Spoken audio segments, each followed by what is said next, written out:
దేవుడు ఈ యొక్క సాయంకాల సమయంలో నన్ను నిలబెట్టినందుకు ఆయుష్ ఆరోగ్యాన్ని బలాన్ని శక్తినిచ్చి ఈ విధంగా మీ మధ్య నిలబెట్టినందుకు మొట్టమొదటిగా దేవునికి వందనాలు చెల్లించుకుంటున్నాను. హల్లెలూయా, హల్లెలూయా. రక్షణ పొందక ముందు సాక్ష్యము, రక్షణ పొందిన తర్వాత సాక్ష్యాన్ని నేను మీతో పంచుకోవాలని నేను కోరుకుంటున్నాను. 1952లోని ద్వారకా నగర్ 5th లైన్లో మా నాన్నగారు ఒక పెద్ద హౌస్, అప్పుడులో దాని బంగ్లా అనేవారు అనమాట. 500 స్క్వేర్ యార్డ్స్ లో 300 స్థలంలో ఇల్లు కట్టడం జరిగింది. దాన్ని రెంట్కి ఇవ్వడం జరిగింది. రెంట్కి ఇచ్చినప్పుడు ఒక టెనెంట్ ఆ యొక్క హౌస్ ని వెకేట్ చేయలేదు. అప్పుడు 1942లో కోర్టుకి ప్లెయింటిఫ్ గా, పిటిషనర్ గా ఆయన కేసు వేయడం జరిగింది. అయితే 85లో ఆయన మరణించారు. మరణించిన తర్వాత నేను పిటిషనర్ ప్లెయింటిఫ్ గా నా పేరు పెట్టడం జరిగింది. ఆ తర్వాత దేవుడు ఎందుకో నన్ను ప్రేరేపించి నేను పిఎస్సి తర్వాత మెరైన్ బయాలజీ నాకు సీట్ వచ్చింది ఏయులో.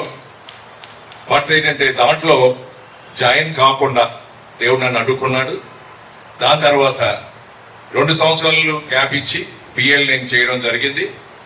పిఎల్ బ్యాచులర్ ఆఫ్ లా చదువుతున్నప్పుడు చాలా కష్టమైన సబ్జెక్ట్ అయినప్పటికీ చాలా ఈజీగా నేను ప్రతి అటెంప్ట్ లోని మంచి మార్కులతో పాస్ అయ్యాను. పాస్ అయ్యి అడ్వకేట్ గా ప్రాక్టీస్ చేస్తున్నాను. 82లోని కేసు వేయడం జరిగింది. నేను 91లోని ఎన్రోల్మెంట్ చేయించాను. అంటే అంత గ్యాప్ చూడండి, 9 సంవత్సరాలు. అప్పుడు నేను ఒక లాయర్ని వకాలతో ఇచ్చాను. ఆ లాయరే వాదిస్తున్నారు. ఆయన పక్కన నేను కూర్చున్నాను. నా కేసు ఆర్గ్యుమెంట్ లో ఉంది. అప్పుడు ఆర్గ్యుమెంట్ లో ఉంటున్నప్పుడు వారు ఆర్గ్యుమెంట్ చేయట్లేదు, అవతల వాళ్ళు వాయిదా వేస్తున్నారు. నాకు చాలా చికాకు అయింది. చాలా వేదన బాధని గురి అయ్యాను. ఓ చెట్టు కింద కోర్టు నల్లకోటు వేసుకొని కన్నీరు కార్చి నేను ఇలాగా ప్రార్థించాను.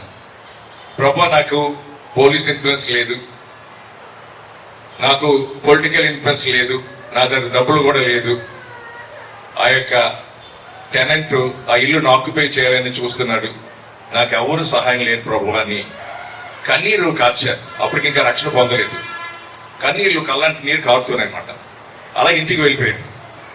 వారం రోజుల తర్వాత మళ్ళీ అడ్జోర్న్మెంట్ వేశారు. అప్పుడు నేను మా లాయర్కి చెప్పాను అనమాట, మీరు ఈసారి వాదించకపోతే నేను వేరే లాయర్కి నేను ఇచ్చేస్తాను కేసుని అని చెప్పడం జరిగింది. ఆ తర్వాత నేను లోన్కి ఎంటర్ అయ్యాను. ఆ యొక్క అప్పుడే కొత్తగా జడ్జి అపాయింట్ అయ్యారనమాట. ఒక పాత జడ్జి వెళ్ళిపోయి కొత్త జడ్జి వచ్చారనమాట. ఆయన పేరు రౌడీ రెడ్డి అని జడ్జే, కానీ అతనికి ఆ పేరు మాట. అంటే రౌడీగా అంటే న్యాయంగా పోరాడతారు ఆయన. ఆయన నా పక్క చూస్తూ నా కేసు, నా ఫైల్ తీశారు, నంబర్ చదివారు.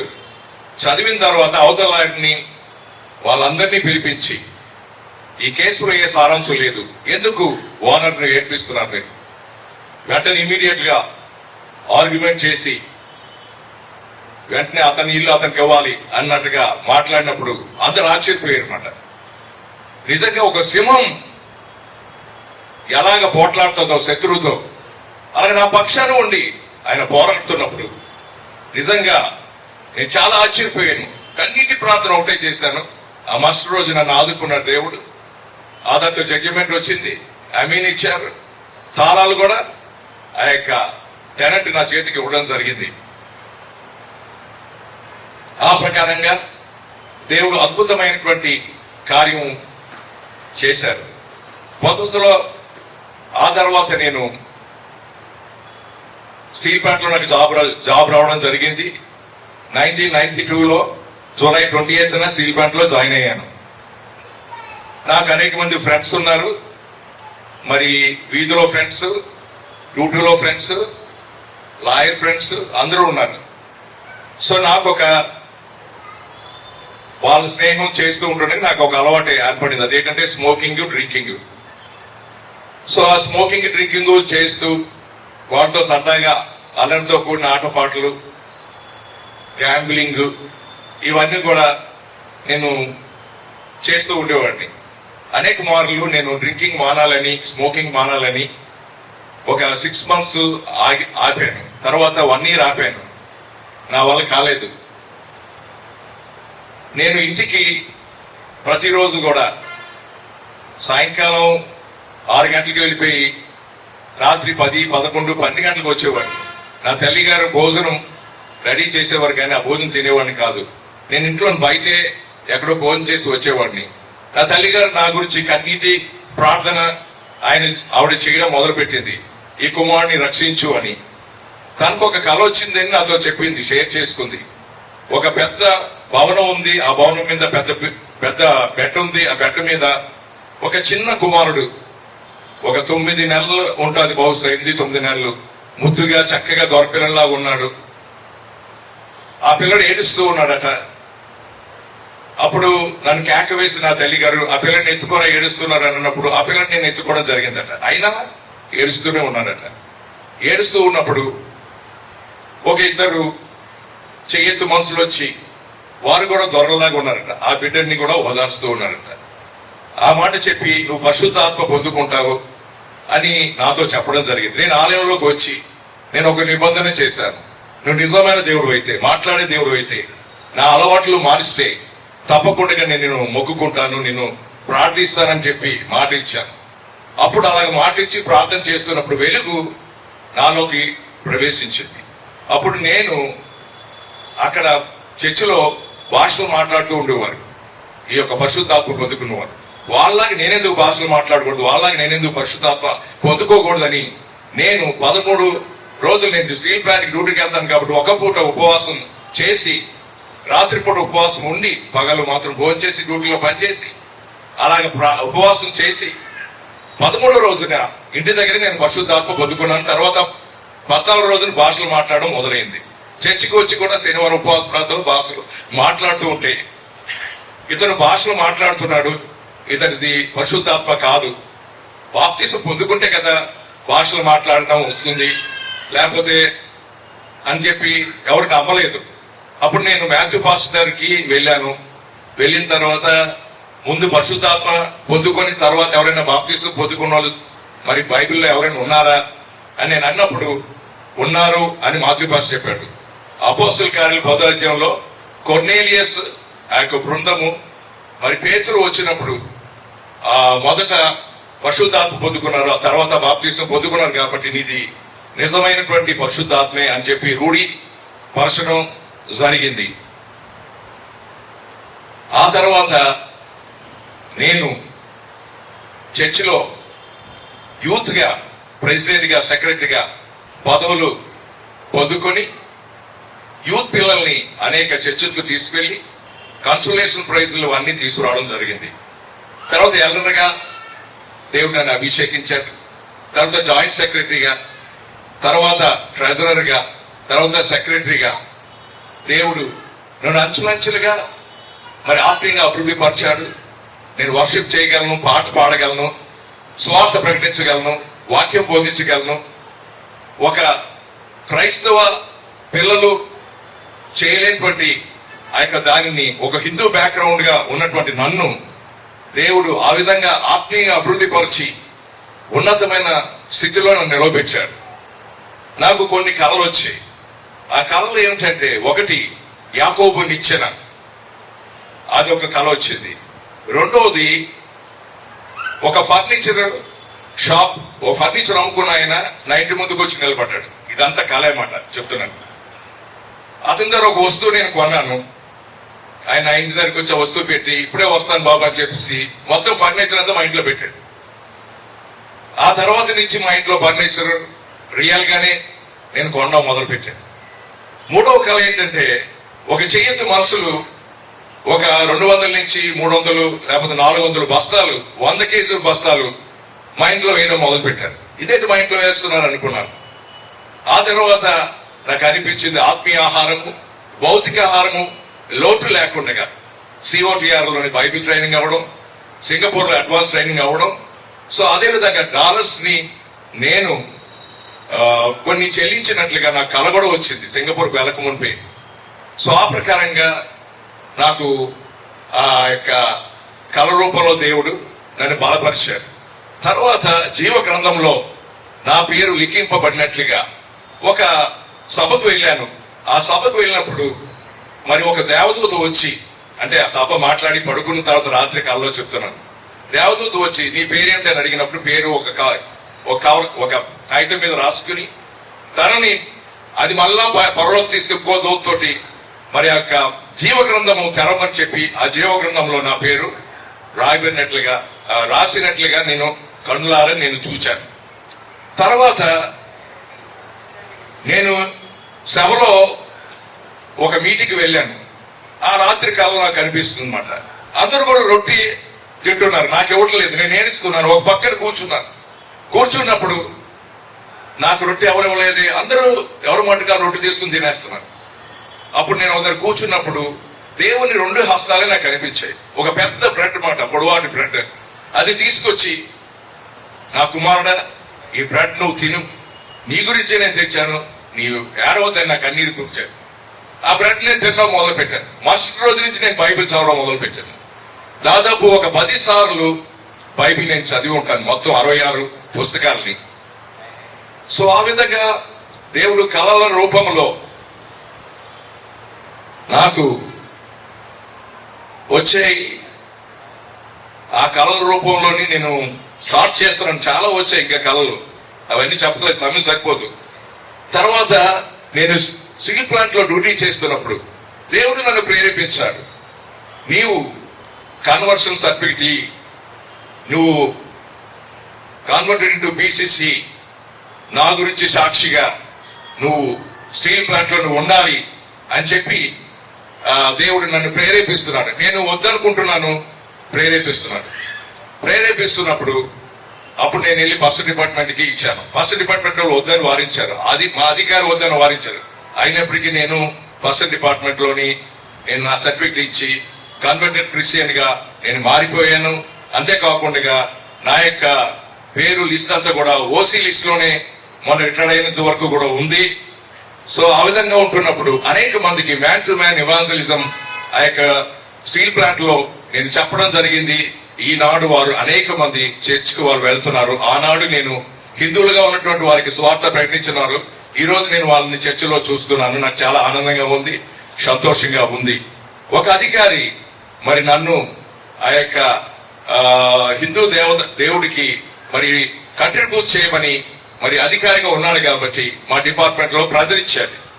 అనేక మంది క్రైస్తవులు ఉన్నారు, మా అధికారికి లోబడి వారందరూ కూడా డబ్బులు పే చేశారు. నా దగ్గరికి వచ్చింది, నన్ను పే చేయమన్నప్పుడు నేను పే చేయను అని చెప్పాను. వెంటనే అధికారి రూమ్కి నన్ను పిలిచాడు, ఎందుకు పే చేయవు అని అడిగాడు. నేను చెప్పాను, నా దేవుడు తప్ప ఏ దేవుడిని నేను కొలవడానికి వీల్లేదు. ఒకవేళ నేను కొలిస్తే ఉగ్రత నా మీదకి వస్తుంది. నిర్గమ కాండం మోషే యొక్క ఆజ్ఞల్లో మొదటి ఆజ్ఞ, దేనిని నువ్వు బోధించకూడదు, దేనికి కూడా నువ్వు సాగిలపడకూడదు. ఒకవేళ సాగిలపడితే నీ మీద ఉగ్రత వస్తుందని చెప్పి అది నేను చెప్పాను, చూపించాను. ఓకే వెళ్ళిపో అన్నాడు. నేను అప్పుడు ట్రాన్స్పోర్ట్ లో చేస్తున్నాను, మంచి సెక్షన్ మాట, అది ఇన్ఫ్లుయెన్స్ సెక్షన్. వెంటనే ఒక నెల తిరగక ముందు ఆ సెక్షన్ మార్పించి సాధారణమైన డిపార్ట్మెంట్లో వేసేసాను. నన్ను వేసిన తర్వాత ఒక నెల రోజుల్లో ఆయన ట్రాన్స్ఫర్ అయ్యి వేరే డిపార్ట్మెంట్కి ఆయన్ని దేవుడు పంపించడం జరిగింది. నేను జాయిన్ అయిన కొత్తలో నాకు ఇద్దరికి చార్జ్ షీట్స్ ఇచ్చారు. చార్జ్ షీట్స్ ఇచ్చినప్పుడు మేమేమి తప్పు చేయలేనప్పుడు, ఆ చార్జ్ షీట్ ఇచ్చినప్పుడు మేమేమి తప్పు చేయలేదని నేను అధికారితో వాదించాను. అయినప్పటికీ మీరు దీనికి రిప్లై ఇవ్వండి, మా మైనర్ పనిష్మెంట్ మీకు ఇస్తామని అన్నారు. నేను పోరాడాను, ప్రార్థించాను, దేనికి నేను లొంగలేదు. దేవుని మీద ఆధారపడి నేను ప్రార్థించినప్పుడు ఎగ్జానరేషన్ అంటే ఏ నింద వీరి మీద లేదు అనేటువంటి ఒక సర్టిఫికెట్ మేనేజ్మెంట్ నాకు ఇవ్వడం జరిగింది. నాతో పాటు ఇద్దరికి కూడా ఇవ్వడం జరిగింది. ఆ తర్వాత ఎవరైతే మా మీద ఛార్జ్ షీట్లు వేశారో వారికి రెట్టింపు ఛార్జ్ షీట్లు వారికి ఉద్యోగంలో ఇంక్రిమెంట్ కట్ చేయడం, ఇప్పటికీ కూడా వారికి రిటైర్మెంట్ అయినటువంటి అమౌంట్ వారికి ఇవ్వలేదు. కాబట్టి దేవుడు వెంటనే మరి యాక్షన్ తీసుకున్నాడు. ఒక డిఎన్డి డిపార్ట్మెంట్కి వెళ్ళి స్వార్థ ప్రకటిస్తున్నాను. నేను బయటకు వెళ్ళిన తర్వాత ఆ అధికారి వచ్చి, ఆయన ఈసారి వస్తే ఆయన కట్అవుట్ అని చెప్పు, లోపలికి వస్తే రానివద్దని చెప్పు అని చెప్పి నేను చెప్పిన ఆయనకి ఎవరికైతే స్వార్థ చెప్పానో ఆయనతో ఆయన చెప్పడం జరిగింది. చెప్పి సాయంకాలం కల్లా వెంటనే ఎవరైతే నన్ను కట్అవుట్ అనే అధికారి అన్నారో అధికారికి కష్టమైన ప్లేస్ లో లోపల కోకో అని ఆ ఏరియాలో అతనికి ట్రాన్స్ఫర్ చేశారు. సో ఎవరైతే నాకు అంటే దేవుని పనికి వ్యతిరేకంగా అక్కడ మాట్లాడుతున్న వాళ్ళందరికీ కూడా దేవుడు చర్యలు తీసుకుంటున్నాడు. మన యొక్క ఈ చర్చ్ యొక్క నిర్మాణంలో 40 టన్నుల స్టీలు విశాఖపట్నంలోని మనం తీసుకురావడం జరిగింది. ఆ విశాఖపట్నంలోని ఆ టన్నులు 40 టన్నులు తీసుకొస్తుంటే అక్కడ ఒక ఏజిఎం అని ఒక అధికారి మార్కెటింగ్ డిపార్ట్మెంట్ లో, నువ్వెవరు గెట్అవుట్ బయటకు వెళ్ళాను అని అన్నాడు నన్ను. నేను బయటకు వచ్చాను. అప్పుడు నేను దుఃఖపడ్డాను, ప్రార్థించాను. వెంటనే వారం తిరగక మునిపే ఆ అధికారి బయటికి వెళ్ళిపోయాడు. సో ఎవరైతే ఇలా వ్యతిరేకంగా నిలబడుతున్నారో వాళ్ళందరినీ కూడా దేవుడు బయటికి పంపించడం జరిగింది. అసలైన ఇంపార్టెంట్ మ్యాటర్ ఏంటంటే, నాకు గ్యాస్ట్రిక్ ప్రాబ్లం ఉంది. ఈ గ్యాస్ట్రిక్ ప్రాబ్లం వల్ల నా భార్య చాలా ఆరోగ్యంగా, బలంగా, చురుకుగా ఉంటుంది. నా వల్ల దాన్ని సిక్ అయిపోయింది. నేను మాటి మాటికి గ్యాస్ట్రిక్ ప్రాబ్లం రావడం, దాన్ని అర్ధరాత్రి లేపడం, ఎక్కువైపోతే హాస్పిటల్కి తీసుకెళ్ళడం, ఇలాగే నేను చాలాసార్లు దాన్ని ఇబ్బంది పెట్టాను. చాలా తను నా వల్ల సిక్ అయింది. ఆ తర్వాత అది మామూలు గ్యాస్ట్రిక్ ప్రాబ్లం ఇంటికి రావడం, ఇలా కొంతకాలం జరిగింది. తర్వాత 2012లో యాంజియోగ్రామ్ చేశారు. అప్పుడు ఏ విధమైనటువంటి బ్లాక్ లేదు అని చెప్పడం జరిగింది. తర్వాత కోవిడ్ 2019లో అటాక్ అయింది. అప్పుడే నేను చనిపోతానని కూడా అనుకున్నాను. ఎందుకంటే అప్పుడు అందరూ చనిపోతున్నారు, ఎవరు బ్రతకటం లేదు కోవిడ్ వచ్చిన వాళ్ళు. సో ఏంటంటే ఇక్కడితో నాది జీవితం ముగిసిందని అనుకున్నాను. దేవునికి ప్రార్థన చేశాను. గొప్ప గొప్ప వారు, దైవజనులు, భక్తిపరులు, నిజంగా చెప్పాలంటే గొప్ప వాల్యుబుల్ పర్సన్స్ లేరు. కానీ దేవుడు నాకు ఆధిక్యత ఇచ్చాడు, ఆయుష్ ఇచ్చాడు. ఈ యొక్క కోవిడ్ వచ్చిన తర్వాత హిమోగ్లోబిన్ రక్తం తగ్గడం మొదలెచ్చింది. సో ఏంటంటే అనేక టెస్టులు చేసుకున్నాను, కానీ రక్తం పెరగటం లేదు. ఈ రక్తం పెరగకపోవడం వల్ల అబ్డామినల్ టెస్ట్, తర్వాత కొలోనోస్కోపీ టెస్ట్ ఇవి చేయమన్నారు. ఎందుకంటే క్యాన్సర్ ఏమో అని. అదే సమయంలో మోషన్స్ కూడా వచ్చాయి. మోషన్స్ కూడా ఎన్ని టాబ్లెట్స్ వేసుకున్నా అది కట్టడం అవట్లేదు. ఇటువంటి సమయంలో అబ్డామినల్ టెస్ట్ చేసినప్పుడు దాంట్లో ఏ ప్రాబ్లం రాలేదు. కొలోనోస్కోప్ టెస్ట్ చేయించుకోవడానికి నేను కేర్ హాస్పిటల్ సత్యనారాయణ గ్యాస్ట్రాంట్రాలజిస్ట్ దగ్గరికి వెళ్ళాను. వెళ్ళిన తర్వాత ప్రార్థన చేసుకుని వెళ్ళిన తర్వాత ఆయన ఒక మాట అన్నాడు, ఏ టెస్ట్ వద్దు, నేను కొన్ని మాత్రలు నీకు ఇస్తాను, ఆ మాత్రలు ద్వారా తగ్గిపోతే నువ్వు ఏ టెస్ట్ చేసుకోవాల్సిన పని లేదని చెప్పడం జరిగింది. ఆ మాత్రలు ఎప్పుడైతే తీసుకున్నానో వెంటనే నాకు మోషన్ వెంటనే కట్టింది. మరి ఇంతవరకు ఆ ప్రాబ్లం రాలేదు. ఆ విధంగా దేవుడు స్వస్థపరిచాడు. తర్వాత 2022లో అగైన్ యాంజియోగ్రామ్ గ్యాస్ట్రిక్ ప్రాబ్లం వచ్చినప్పుడు వెళ్ళాను. ఒక స్టంట్ వేశారు. సో ఈ విధంగా నా వైఫ్ గురించి చెప్పాలంటే, ఈ కోవిడ్ లో చాలా మంది చనిపోవడం వల్ల సైకలాజికల్ గా తను కూడా వ్యాధికి గురైంది. సో తను కూడా చాలా హాస్పిటల్ తీసుకెళ్ళడం జరిగింది. ఆఖరికి దేవుడు వాటన్నిటిలో నుంచి నన్ను కూడా విడిపించాడు. వ్యాధి బాధలన్నింటిలో నుంచి దేవుడు కాపాడి రిటైర్డ్ సర్వీస్ పూర్తి చేయడానికి దేవుడు సహాయం చేశాడు. చాలా మంది రిటైర్డ్ ని పూర్తి చేయకుండానే మధ్యలోనే తనులు చాలించిన వారు చాలా మంది ఉన్నారు. దేవుని మహాకృపను బట్టి నా సర్వీస్ అంతా పూర్తి చేసుకోగలడానికి దేవుడు కృప చూపాడు. రిటైర్డ్ అవ్వక మునిపే నా కుమార్తెకి వివాహం చేయాలని నేను అనుకున్నాను, కానీ కుదరలేదు. మార్చి నెల వచ్చింది, ఇంక నేను వివాహం చేయలేనని అనుకున్నాను. మార్చ్ ఫస్ట్ వీక్ ఆ యొక్క సంబంధం కుదరడం జరిగింది. సో అది వెంటనే అది ఫిక్స్ అయ్యి ఏప్రిల్ 2కి ఆ యొక్క వివాహం మరి జరగడం అయ్యింది. ఇది నా కన్నులకు ఆశ్చర్యం. వివాహం కూడా నేను ఆ విధంగా చేస్తానని అనుకోలేదు. అది మళ్ళీ మళ్ళీ నా కన్నులకు అలాగే గుర్తుగా ఉంటుంది, రిమైండ్ గా ఉంటుంది. ఎందుకంటే ఆ విధంగా నేను వివాహం చేయడానికి దేవుడే తప్ప నా సొంత ఆలోచన తలంపులు ఏమీ లేవు. కంప్లీట్ గా దేవుని యొక్క కృప ద్వారా మాత్రమే ఆ వివాహాన్ని చక్కగా జరిగించాము. మరి మేము ప్రార్థించిన ప్రకారంగా మరి పెట్టుకో సంబంధం, వస్తువులు పెట్టుకున్నటువంటి సంబంధం గురించి మేము ప్రార్థించాం. అదే సంబంధాన్ని దేవుడు ఇచ్చాడు. మంచి సన్నిధిని, మంచి కుటుంబాన్ని, నా కుమార్తెని ప్రేమగా చూసుకునేటువంటి కుటుంబాన్ని ఇచ్చారు. దీనికి ముందు అనేకమైన సంబంధాలు వచ్చాయి, రాలేదని కాదు. కానీ వస్తువులు వేసుకోమనేవారు, నాగబూసులు వేసుకోమనేవారు. వేరే డినామినేషన్స్ కి వారు వచ్చారు. మామూలుగా vice presidents, bank, international bank, అమెరికాలో ఉన్న వాళ్ళు అందరూ కూడా ఏంటి 60 lakhs package, 80 lakhs package, 1 crore package ఇవన్నీ వచ్చాయి. మీరు కేవలం వస్తువులు పెట్టుకుంటే చాలని అనేవారు. నేను ఎట్టి పరిస్థితుల్లోని వస్తువులు పెట్టుకోము, పెట్టుకో సంబంధం అని చెప్పి నేను అనేక సంబంధాలని నేను క్యాన్సిల్ చేయడం జరిగింది. దేవుడు మహాకృపను బట్టి మరి ఈ యొక్క సంబంధాన్ని మరి దేవుడు మాకు అనుగ్రహించాడు. చక్కగా జరిగింది. అందరిని బట్టి దేవునికి వందనాలు చెల్లిస్తున్నాను. రిటైర్ అయిన తర్వాత నేను అమరావతి హైకోర్టుకు వెళ్లి రిజంప్షన్ ఆఫ్ ప్రాక్టీస్ చేసి అనుమతి పొంది డిస్ట్రిక్ట్ కోర్టులో బార్ కౌన్సిల్ మెంబర్స్ గా తీసుకొని సీనియర్ అడ్వకేట్స్ దగ్గర ఉండి కోర్టు ప్రాక్టీస్ చేస్తున్నాను. మరి ఆ సీనియర్ అడ్వకేట్ గారు కూడా శైలేష్ ప్రసాద్ గారని, ఆయన నాకు స్నేహితుడు. ఇద్దరం కలిసి చదివాము. చదివిన తర్వాత ఆయన ఇక్కడ ప్రాక్టీస్ చేస్తూ ఉంటుండగా నేను స్టీల్ బ్యాండ్కి వెళ్ళిపోయాను. మరలా అతని దగ్గరికి వచ్చాను. నా దగ్గరే నువ్వు చేతుగా నేను చెప్పేసి నాకు క్షణం ఖాళీ ఉండలేదు. ఆ విధంగా బిజీగా నేను ఉంటున్నాను, వస్తానని కూడా అన్నారు ఆ శైలేష్ ప్రసాద్ గారు. తర్వాత ఒక జూనియర్ లాయర్ గారు కూడా వస్తారు. సో నా చిన్న కుమార్తె శీలం హౌస్ సర్జన్ చేస్తుంది కాబట్టి తను ఎంబీబీఎస్ పాస్ అవడానికి దేవుడు కృప చూపాడు. మరి పీజీ సీట్ పొందుకోవాలి, తర్వాత వివాహం కూడా తనకు జరగాలి. కాబట్టి ఆత్మీయంగానే నాకు మా ఫ్రెండ్ ఒక ఆయన ఉండేవారు డ్యూటీలో, ఈ శ్రీనివాసరావు గారు, ఆయన కూడా వచ్చారు. మరి నువ్వు దేవుని సేవ చేస్తావయ్యా తప్పకుండా అని చెప్పి నేను అనేవారు. అలాగే నేను చేస్తానని కూడా నేను చెప్పడం జరిగింది.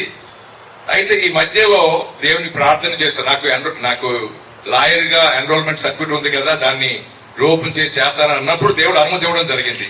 అక్కడ అనుమతి ఎందుకు ఇచ్చారంటే అక్కడికి కొంతమంది క్లయింట్లకి నేను ప్రార్థన చేస్తున్నాను, కొంతమందికి నేను దేవుని స్వార్థ కూడా ప్రకటన చేస్తున్నాను. దేవుని చిత్తం అక్కడ కూడా ఉంది అని నేను నమ్ముతూ ఉన్నాను. కాబట్టి ఆ యొక్క చిత్తం లేకుండా నేను అక్కడ వెళ్ళలేదు. అయితే నేను నా కుటుంబం కూడా దేవుని పరిచర్లో ఎల్లప్పుడూ కొనసాగాలని మీరు అందరూ కూడా ప్రార్థించాలని కోరుతూ, మరి ఈ సాక్ష్యం పెద్దదే, దయచేసి ఎక్కువ సమయం తీసుకున్నాను, క్షమించవలసిందిగా ప్రార్థన చేస్తూ ఈ సాక్ష్యాన్ని నేను ముగిస్తున్నాను. ఆమె